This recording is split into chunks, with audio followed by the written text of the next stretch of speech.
चार बहुत बड़े मुद्दे गिनवा करके उन्होंने अरविंद केजरीवाल से कहा कि अगर ये काम पूरे नहीं हुए तो सत्ता छोड़ दो, ये उन्होंने कहा। और वो चार बड़े मुद्दे कौन से हैं जिसको लेकर के वो हुंकार भर रहे थे और जिस जोश के साथ में उन्होंने भाषण दिया, वो वाकई देखने वाली बात है।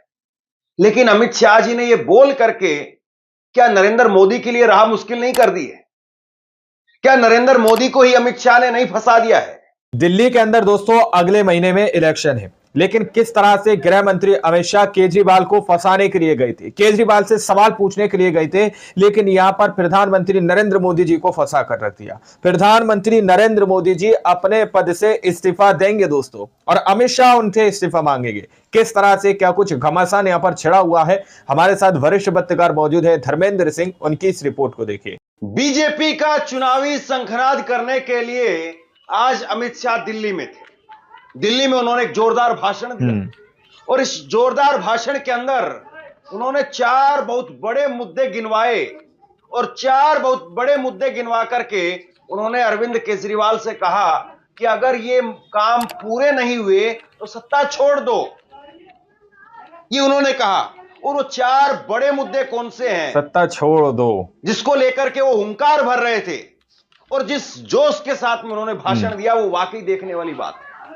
लेकिन अमित शाह जी ने यह बोल करके क्या नरेंद्र मोदी के लिए राह मुश्किल नहीं कर दी है? क्या नरेंद्र मोदी को ही अमित शाह ने नहीं फंसा दिया है? मैं आपको दिखाऊंगा कौन से चार मुद्दे हैं जिन पर अमित शाह बोल रहे थे। दूसरी बड़ी खबर में इसी में बात करेंगे हम। अरविंद केजरीवाल ने आज बाकायदा एक चिट्ठी लिखी है, चुनाव आयोग को चिट्ठी लिखी है और उसमें मांग की है कि आप परवेश वर्मा, बीजेपी के पूर्व सांसद और दिल्ली से उनके खिलाफ चुनाव लड़ रहे भाजपा के उम्मीदवार परवेश वर्मा पर एफआईआर दर्ज करवाइए, यह मांग उन्होंने की है।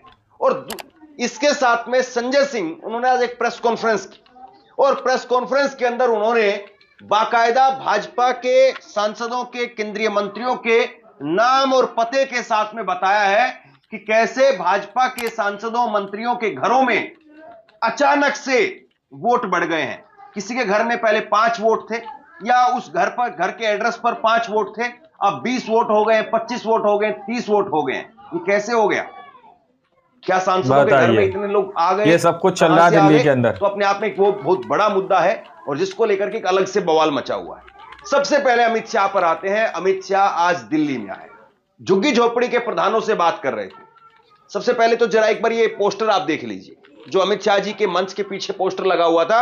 इस पोस्टर के अंदर मोदी जी की फोटो है, इस पोस्टर में जेपी नड्डा की फोटो है और इस पोस्टर के अंदर जो है वो भाजपा के दिल्ली प्रदेश के अध्यक्ष की फोटो है, वीरेंद्र सचदेवा की फोटो है। लेकिन झुग्गी झोपड़ियों से बात कर रहे हैं अमित शाह जी, पता नहीं क्यों इस पोस्टर के अंदर बाबा साहब भीमराव अंबेडकर की फोटो नहीं दिखी। हां, नड्डा साहब को यहां पर नीली जैकेट जरूर पहना दी। चलिए, इस बात को भी अगर छोड़ दिया जाए तो एक बार जरा ये देखिए क्या लिखा उन्होंने। ये भाजपा की तरफ से एक पोस्टर डाला गया है, वही मैं आपको सुनाने वाला हूं। वो कह रहे हैं कि केजरीवाल अगर काम नहीं कर सकते हैं तो सत्ता को छोड़ दो, ये अमित शाह जी की तरफ से कहा को छोड़ दो। उन्होंने 4 बड़े मुद्दे गिनवाए हैं केजरीवाल के लिए। सुना देता हूं, फिर उनकी जुबानी सुनाऊंगा। उन्होंने पूछा साफ पानी आता है या नहीं। फिर दूसरा मुद्दा उन्होंने पूछा गटर साफ हुए हैं या नहीं हुए हैं। तीसरा मुद्दा उन्होंने कहा कि रोड साफ हुई है, ठीक हुई है या नहीं हुई है, यह उन्होंने पूछा।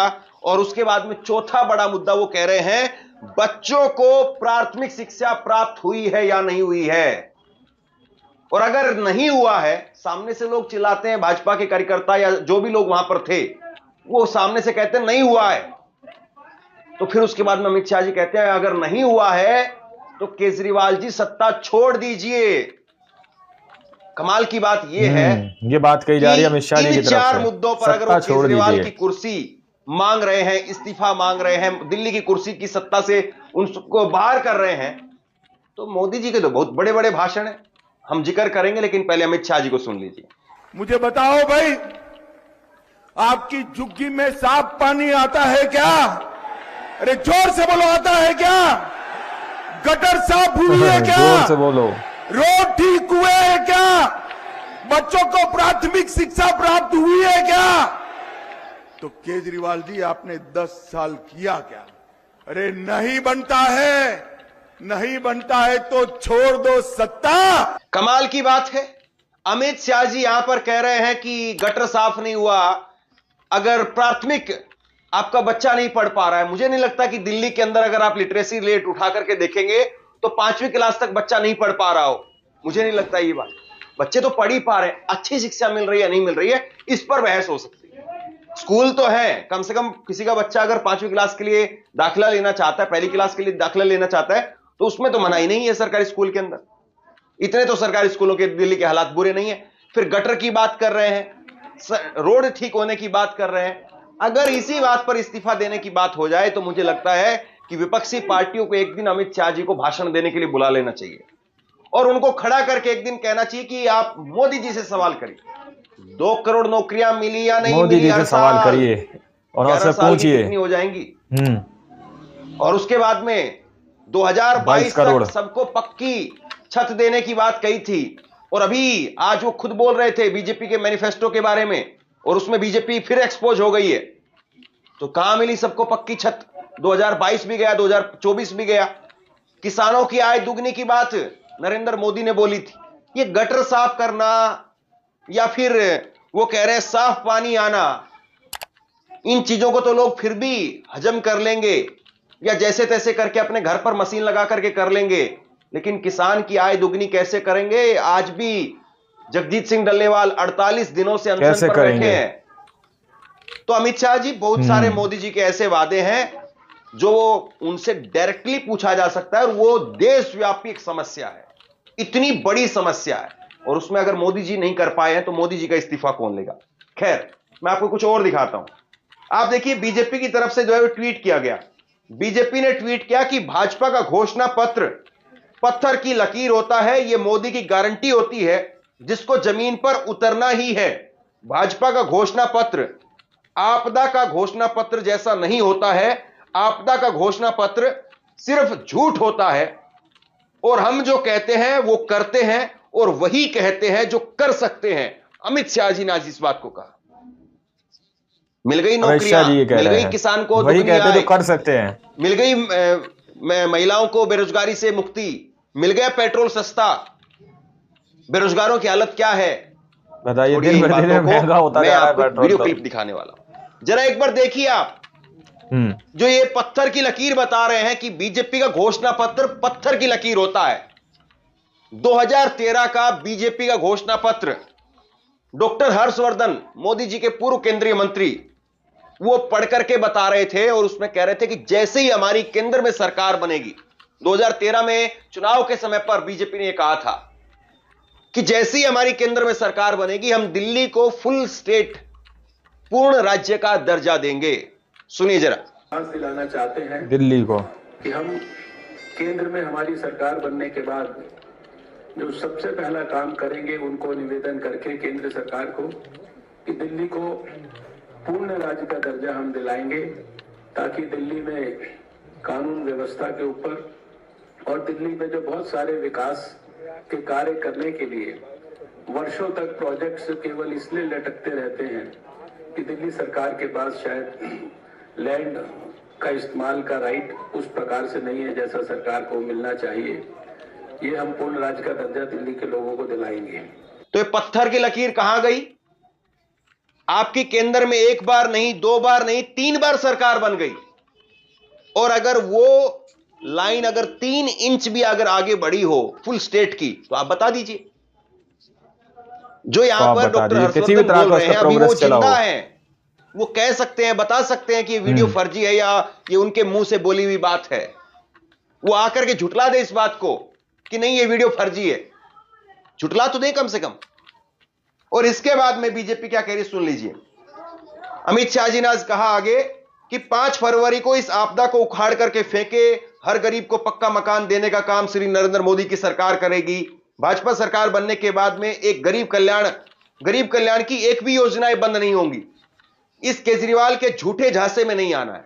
अब यह स्पष्ट कर देना चाहिए कि गरीब के कल्याण की कौन सी योजनाएं चल रही है जो बंद नहीं होंगी, क्योंकि बीजेपी की जो टैगलाइन है वो ये है आपदा नहीं सहेंगे, बदल करके रहेंगे। केजरीवाल, आम आदमी पार्टी आरोप लगा रही है कि अगर ये आ गए तो बिजली बंद कर देंगे, फ्री की बिजली जो आ रही है आपके घर में, या महिलाओं का किराया, या पानी का जो आपका जो पानी फ्री आता है वो पानी फ्री बंद कर देंगे। तो कौन सी गरीब कल्याण की योजनाएं हैं? बीजेपी को स्पष्ट करना चाहिए कि इसको हम नहीं बंद करेंगे। और सबको पक्का मकान देने की बात कर रहे हैं, तो क्या उत्तर प्रदेश में मिल गए? क्या हरियाणा में मिल गए जहां पर 3-3 बार की सरकार हो गई? क्या मध्य प्रदेश में मिल गए? क्या राजस्थान में मिल गए? वो भी स्पष्ट करना चाहिए। फिर उसके बाद में अमित शाह जी ने आगे कहा कि मोदी जी जो कहते हैं वो करते हैं। ये चीज तो बताओ, जहां पर सरकार है वहां पर क्या किया? राम मंदिर बनाएंगे, प्रभु श्री राम मंदिर का भव्य मंदिर बनाया, प्रभु श्री राम का भव्य मंदिर बनाया। हमने कहा था 370 को हटाएंगे और धारा 370 को समाप्त कर दिया। आज मैं ये कहकर के जाता हूं कि मोदी जी की गारंटी है, एक एक झुग्गी वाले को पक्का मकान देने का काम भाजपा करेगी। मतलब इस चुनाव में भी मंदिर के नाम पर और 370 के नाम पर वोट मांगे जा रहे हैं। बताइए आप, 11 साल की भाजपा की सरकार भी तो है दिल्ली के अंदर। सातों के सातों सांसद आए चुन करके हर बार। 21 सांसद दिए बीजेपी को दिल्ली के लोगों ने। 7 सांसद 2014, 7 सांसद 2019, 7 सांसद 2024। 7 सांसदों के काम क्या है बता दीजिए। थे वो अभी भी 370 के नाम पर वोट मांग रहे हैं। यहां पर वो तो गिनाइए, अभी भी राम मंदिर के नाम पर वोट मांग रहे हैं। बधाई। लेकिन अरविंद केजरीवाल ने आज एक लेटर जारी किया है। ये लेटर आप देखिए जो अरविंद केजरीवाल ने जारी किया है। और अरविंद केजरीवाल ने लेटर इलेक्शन कमीशन को लिखा है, और इलेक्शन कमीशन को लेटर लिखा है। और अरविंद केजरीवाल ने कहा है कि केंद्रीय मंत्री और भाजपा के नेता अपने घर के पते पर फर्जी वोट बनवा रहे हैं, उनके खिलाफ तुरंत एफआईआर दर्ज करके कार्रवाई की जानी चाहिए। भाजपा प्रत्याशी प्रवेश वर्मा के पते पर 33 नए वोट बनवाने का आवेदन किया गया है। अगर यह भाजपा का प्रत्याशी की मर्जी से हुआ है तो प्रवेश वर्मा को तुरंत चुनाव लड़ने से अयोग्य घोषित कर देना चाहिए। अब यह माजरा क्या है देखिए जरा आपके स्क्रीन पर। ये एक प्लेट आपको दिखाई दे रही है, ये कुछ नंबर आपको दिखाई दे रहे हैं। ये आम आदमी पार्टी की तरफ से, संजय सिंह की तरफ से आज प्रेस कॉन्फ्रेंस में जारी किए गए, जिसमें उन्होंने बताया है कि प्रवेश वर्मा के घर पर, उनके पते पर 33 वोट बनवाने की अर्जी दी गई है। पंकज चौधरी केंद्रीय मंत्री हैं मोदी सरकार में, उनके पते पर 26 वोट बनवाने की अर्जी दी गई है। कमलेश पासवान, उनके पते पर 46 वोट बनवाने की अर्जी दी गई है। जयप्रकाश बीजेपी के एमपी हैं, सांसद हैं, उनके पते पर, उनके एड्रेस से 25 वोट बनवाने की अर्जी दी गई है। और रेवती है, पूर्व एमपी है बीजेपी के, इनके एड्रेस से भी 25 वोट बनवाने की अर्जी दी गई है। सीपी जोशी राजस्थान के बीजेपी के अध्यक्ष भी हैं और सांसद भी हैं, उनके एड्रेस से 28 वोट बनवाने की अर्जी दी गई। कमाल की बात है, इतने वोट बनवाने की अर्जी एक एक सांसद के घर से कैसे आ रही है? भारतीय जनता पार्टी किस प्रकार से चुनाव में हेरफेर करती है, इस बात का खुलासा करने जा रहा हूं। दोस्तों, आप लोगों ने इस वीडियो को शुरू से आखिर तक देखा। वीडियो के स्टार्टिंग में मैंने कहा कि प्रधानमंत्री नरेंद्र मोदी जी अपने पद से इस्तीफा देंगे और गृह मंत्री अमित शाह उनसे इस्तीफा मांगेंगे। यह सवाल है, क्या प्रधानमंत्री नरेंद्र मोदी जी से गृह मंत्री अमित शाह जी इस्तीफा मांगेंगे? धर्मेंद्र सिंह ने यहां पर बहुत सारे वादे, बहुत सारी चीजें गिनाई हैं जिनका वादा भाजपा पार्टी ने करा, बीजेपी ने करा, प्रधानमंत्री नरेंद्र मोदी जी ने करा, गृह मंत्री अमित शाह जी ने करा, जेपी नड्डा जी ने करा। आखिर कितने वादों पर भारतीय जनता पार्टी खरी उतरी? तो यही सवाल जो है गृह मंत्री अमित शाह जी को लेकर कहा जा रहा है कि जिस तरह से गृह मंत्री अमित शाह जी यहां पर अरविंद केजरीवाल का इस्तीफा मांग रहे हैं, तो क्या वो प्रधानमंत्री नरेंद्र मोदी जी का भी इस्तीफा मांगेंगे? जिस तरह से सत्ता के अंदर बार बार प्रधानमंत्री नरेंद्र मोदी जी रिपीट कर रहे हैं, बार बार रिपीट कर रहे हैं, क्या वो अपने वादों पर खरे उतर रहे हैं? यहां पर सीधे तौर पर धर्मेंद्र सिंह ने कहा कि विपक्षी नेताओं को एक दिन जो है गृह मंत्री अमित शाह जी को अपने मंच से बुलवाना चाहिए और प्रधानमंत्री नरेंद्र मोदी जी से पूछना चाहिए कि कौन से वादे उन्होंने पूरे करे हैं, जिन वादों की बात गृह मंत्री अमित शाह दिल्ली के अंदर कर रहे थे। तो इसी चीज को लेकर यहां पर कहीं ना कहीं धर्मेंद्र सिंह जी का कहना है कि प्रधानमंत्री नरेंद्र मोदी जी को अमित शाह ने फंसा दिया है और अमित शाह क्या प्रधानमंत्री नरेंद्र मोदी जी से इस्तीफा मांगेंगे? आप लोग जरा सोचकर बताइएगा कि अमित शाह अगर केजरीवाल से इस्तीफा मांग रहे हैं तो क्या उनको प्रधानमंत्री नरेंद्र मोदी जी से इस्तीफा मांगना चाहिए या नहीं?